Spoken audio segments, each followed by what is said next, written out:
UP में CM Yogi Adityanath की सरकार आने के बाद अगर किसी पर सबसे ज्यादा शिकंजा कसा तो वो है यूपी के बाहुबली और भूमाफिया।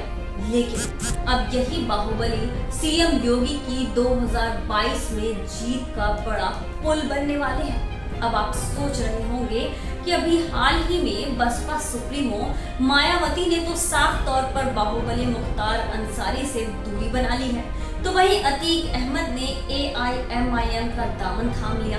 तो फिर ये कैसे मुमकिन है?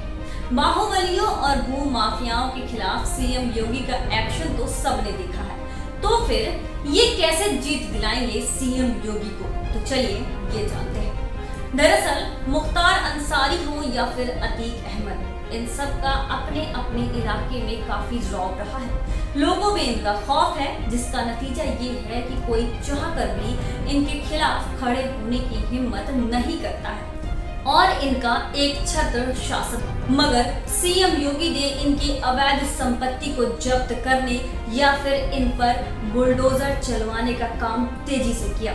इसमें कई बाहुबली है। मुख्तार अंसारी बसपा से मऊ विधानसभा क्षेत्र में पिछले 25 सालों से विधायक थे।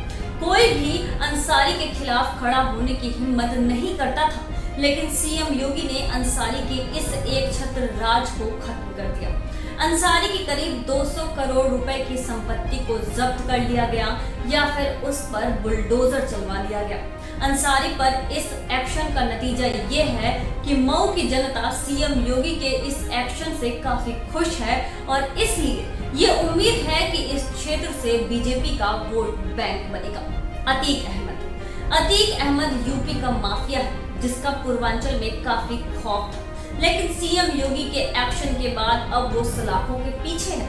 अतीक अहमद फूलपुर से सांसद रह चुके हैं और अभी हाल ही में अतीक अहमद की पत्नी शाइस्ता ने AIMIM ज्वाइन किया है। 2007 में मदरसे के गर्ल्स हॉस्टल से उठाई गई 2 लड़कियों के साथ गैंगरेप की घटना के बाद अतीक अहमद अपने ही लोगों की आंखों में खटकने लगे और फिर कभी सत्ता में नहीं आए, लेकिन उनकी दबंगई कम नहीं हुई थी। मगर योगी सरकार में उन पर भी शिकंजा कसा और करीब 100 करोड़ रुपए की संपत्ति को जब्त कर लिया गया। अतीक अहमद इस वक्त गुजरात की जेल में बंद है और सीएम योगी ने अतीक अहमद का राज यूपी से लगभग खत्म कर दिया है। राजा भैया अयोध्या से जनसत्ता दल लोकतांत्रिक पार्टी के राष्ट्रीय अध्यक्ष और कुंडा के रघुराज प्रताप सिंह राजा भैया हमेशा से ही बीजेपी के समर्थक रहे हैं। साथ ही राजा भैया पूरी तरह से सीएम योगी को सपोर्ट करते हैं। इसका नतीजा ये हुआ था कि बाहुबली होते हुए भी राजा भैया के खिलाफ कोई कार्रवाई नहीं हुई। राजा भैया ने किसानों के मुद्दे पर भी बीजेपी को सपोर्ट करते हुए कहा था कि जो आंदोलन कर रहे हैं वो किसान है ही नहीं, बल्कि किसान तो खेतों में पसीना बहा रहा है।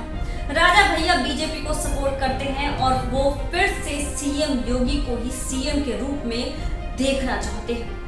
गायत्री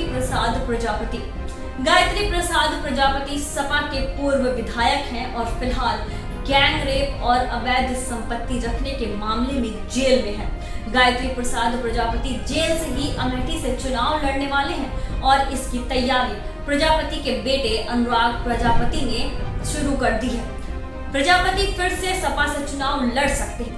हालांकि 2017 में जब सरकार बदली तो गायत्री प्रजापति का रसूख थोड़ा कम हो गया और वो लाख कोशिशों के बाद भी जेल से बाहर न आ सके। फिलहाल अब देखना ये है कि क्या योगी राज में प्रजापति जेल से बाहर आ पाएंगे।